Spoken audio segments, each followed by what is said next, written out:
अस्सलाम वालेकुम नाज़रीन, मैं हूँ आपका मेज़बान दानिश अंसारी और आप देख रहे हैं मेरा YouTube channel Danish Ansari official. नाज़रीन, आज की शख्सियत से बात करने वाले हैं सितारों के मुताहिदीन पाकिस्तानी अमेरिकन फ़ौरन मलिक महबूब साहब। अस्सलाम वालेकुम मलिक साहब, कैसे हैं आप? खैरियत से? वालेकुम सलाम, अल्लाह का शुक्र है। कैसे हैं दानिश भाई? मैं बिल्कुल ठीक हूँ। अल्हम्दुलिल्लाह सर, मैं भी ठीक हूँ।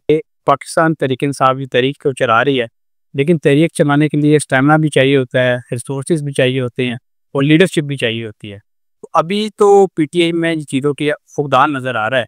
क्या ये तहरीक जो है एक लंबे अरसे तक स्टैंड कर पाएगी, ऐसे 2 या 3 महीने तक? क्योंकि जब तक खान साहब कोई तहरीक चलाते रहे हैं, बड़े-बड़े तवील अरसे तक 2-2 3-3 महीने तक चलती रही है। तो ये तहरीक आपको देर तक चलती दिखाई दे रही है या अभी ये रुक जाएगी, कुछ अर्सा चलेगी, फिर दोबारा शुरू होगी?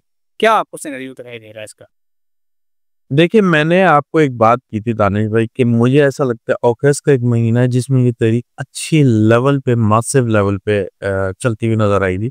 उसके बाद सितंबर, अक्टूबर में खुदा ना खास्ता पाकिस्तान इंडिया के कोई ऐसे ताल्लुकात या ऐसे महाज़ ओपन हो सकते हैं जिसकी वजह से ये तहरीक के अंदर थोड़ा फ्लॉ आ जाएगा। तो इनको थोड़ी ऐसी प्लानिंग करनी चाहिए कि अपनी तहरीक को समहाउ कंक्लूड करें बाय एंड ऑफ अगस्त या मिड ऑफ सितंबर मैक्सिमम। क्योंकि उसके बाद मुझे ज़रा पाकिस्तान के मामलात में थोड़ी तब्दीली नज़र आ रही है इन टर्म्स ऑफ जो बॉर्डर रिलेशंस हैं वो डिस्टर्ब हो रहे हैं। तो इंटरनेशनल बॉर्डर्स में प्रॉब्लम मुझे सितंबर मिड से लेके अक्टूबर के बीच में नज़र आती है, जिसकी वजह से ये समहाउ तहरीक को पोस्टपोन करना पड़ेगा। लेकिन इस तहरीक को अगर मैंने वापस से बताया, ये अगर अच्छे तरीके से इन्होंने स्टार्टअप ले लिया, इस तहरीक को लीड कर ले लिया, अच्छे से टेक ऑफ किया इन्होंने, तो मैं बहुत अच्छा एक्सपेक्ट कर रहा हूँ कि ये किसी अच्छे फेज में लैंड करेगी। कि ये जो चाह रहे हैं, इन इन अगर मैं अच्छे क्लियर अल्फाजों में बोलूँ, इन इमरान खान की जो टर्म्स एंड कंडीशंस है, वो मोस्टली फुलफिल होती हुई नजर आती है मुझे। और आपको एक और बात मैंने कही थी कि सितंबर और 1 नवंबर ये 2 महीने ऐसे हैं जिसके अंदर खान साहब की रिहाई बहुत हद तक पॉसिबिलिटीज की तरफ है। तो अगर ये तहरीक फॉर इंस्टेंस अगस्त में चलाते हैं तो आई एम वेरी होपफुल कि सितंबर में आपको बहुत अच्छे नतीजे मिलेंगे। सर, गुज़श्ता 2 महीनों से मैं आपके साथ प्रोग्राम कर रहा हूँ। जून में भी मैंने आपसे कुछ प्रेडिक्शंस ली, जुलाई में भी आपने बताया था कि जून और जुलाई का जो वक़्त है, वो पीटीआई के लिए तहरीक शुरू करने के हवाले से अच्छा नहीं है।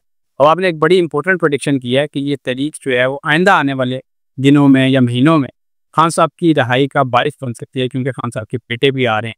लेकिन सर, एक और चीज़ आपसे जानना चाहूँगा कि ये तहरीक जो है, ये जून और जुलाई के हवाले से आपने बताया था कि ये काम नहीं करेगी। अगस्त में अब खान साहब ने कहा है कि 5 अगस्त को ये तहरीक जो है वो अपने अरूज पर होगी। आपको ऐसा कुछ दिखाई दे रहा है?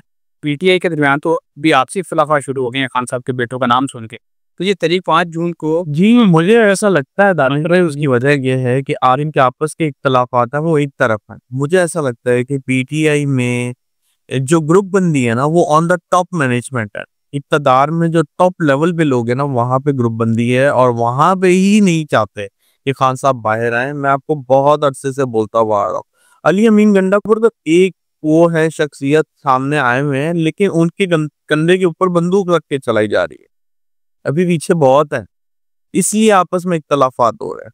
तो मुझे ऐसा लगता है कि जैसे ही वीनस एलिमेंट या कोई खवातीन इस टॉप लेवल मैनेजमेंट में जाके पार्टिसिपेट करेगी, आई एम वेरी होपफुल कि मामलात बहुत ज़्यादा चेंज हो जाएंगे और जो इख्तलाफात हैं वो अपनी जगह हैं।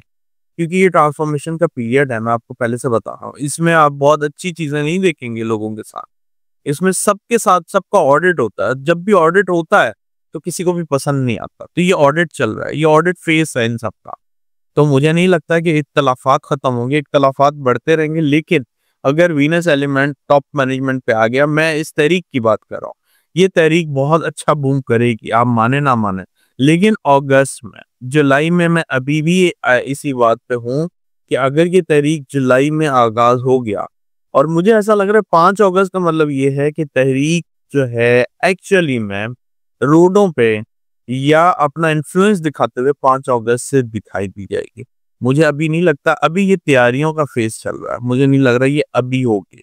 और अगर ये बाय चांस इन्होंने वाकई अभी की, तो मैंने आपको इसका रिजल्ट भी बता दिया हुआ है कि ये अभी कामयाब नहीं होगी, ये मुश्किलात में आ जाएगी। मुझे ऐसा लगता है ये अगस्त में ही चलेगी।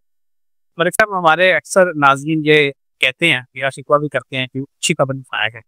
तो एक अच्छी खबर पीटीआई के हवाले से ये है कि खान साहब के बेटे पहली मरतबा पीटीआई की तारीख में पाकिस्तान आ रहे हैं खान साहब को सपोर्ट करने के लिए, उनके साथ हज़ार-ए-यकजहती करने। लेकिन उसके साथ ही हलीमा खान साहिबा ने एक ट्वीट किया है, जिसमें उन्होंने इस अच्छे का इज़हार किया है कि अगर खान साहब के बेटे आते हैं पाकिस्तान तो उन्हें भी अरेस्ट कर लिया जाएगा।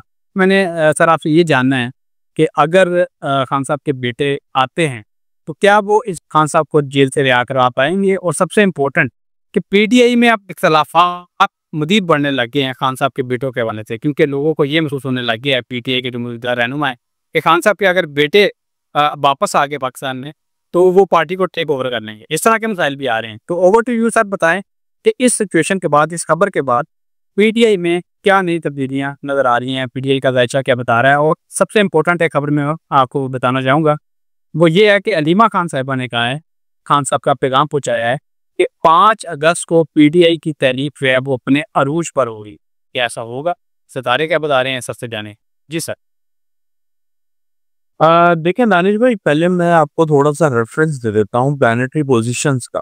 तो मैंने आपको पिछले व्लॉग में भी एक बात की थी कि 14 जुलाई वो दिन होगा जहाँ से सैटर्न अपनी मूवमेंट चेंज करने वाला है। सैटर्न की मूवमेंट चेंज होने से मुराद ये नहीं है कि चीज़ें बिल्कुल ही अपसाइड डाउन हो जाएँगी। तो गिरफ्त है सैटर्न की वो मज़बूत हो जाएगी, जिसकी वजह से जो मामलात हैं मज़ीद जो है तंगियाँ जो विकेट के दोनों तरफ खेल रहे थे उनके लिए होगी। तो मुझे ऐसा लगता है कि वाक़ई पीटीआई में मज़ीद इख्तलाफात बढ़ेंगी। ट्रांसफ़ॉर्मेशन का पीरियड चल रहा है। ट्रांसफ़ॉर्मेशन में नॉर्मली ऐसी चीज़ें होती हैं, काफ़ी लोगों को बुरी लगती हैं। वो इस वजह से बुरी लगती है क्योंकि लोगों को ये चीज़ें अच्छी नहीं इसलिए नागुज़ीर होती हैं क्योंकि ये उनके मतलब की नहीं होती। ये थोड़ी सख्त होती हैं। सब चीज़ों में तब्दीलियाँ आ जाना उनके लिए प्रॉब्लम बनेगी सबसे ज़्यादा, जो मुझे लग रहा है, जो कि विकेट के दोनों तरफ खेल रहे थे। तो मैं आपको 2 महीने से बोल रहा था कि पीटीआई में एक झाड़ू फिरने वाला है, जिसमें जिन्होंने दोनों तरफ खेला है, वो एक शिकंजे में आएँगे और उनके लिए प्रॉब्लम होगी। और आप देख लें कि आउट ऑफ नोवेयर एकदम से आपको सुनाई दिया जाता है कि इमरान खान साहब के बेटे वापस आ रहे हैं, इस तहरीक को लीड करेंगे और इस तहरीक को आगे लेके जाएँगे। दूसरी बात, मुझे ऐसा लगता है बिल्कुल इनके बेटे आने चाहिए, ये इनके साथ मुझे नहीं दिख रहा इनके चार्ट में कि इनके बेटे, इनका ब्लड रिलेशन जो इमीडिएट ब्लड है, वो इनको किसी तरीके का धोखा देता हुआ दिखाई दिया जाए। तो मुझे ऐसा लगता है कि ब्लड रिलेशन से इनको धोखा नहीं होगा और इनको चाहिए कि इनको ऊपर पार्टी को की क़यादत में होल्ड देते हुए आगे इस तहरीक को लीड करें। क्योंकि अगर ये तहरीक को अच्छे तरीकों से लीड करना चाहते हैं तो इनके बेटे हों या फिर इनकी, जैसे मैंने बताया है कि वीनस एलिमेंट बहुत इंपॉर्टेंट है। मैं बार-बार एक ही ज़िक्र कर रहा हूँ कि खान साहब की पार्टी में जब वीनस होगा, जब वीनस एलिमेंट खान साहब की पार्टी में आएगा, ये पार्टी बूम करती हुई नज़र आएगी आपको।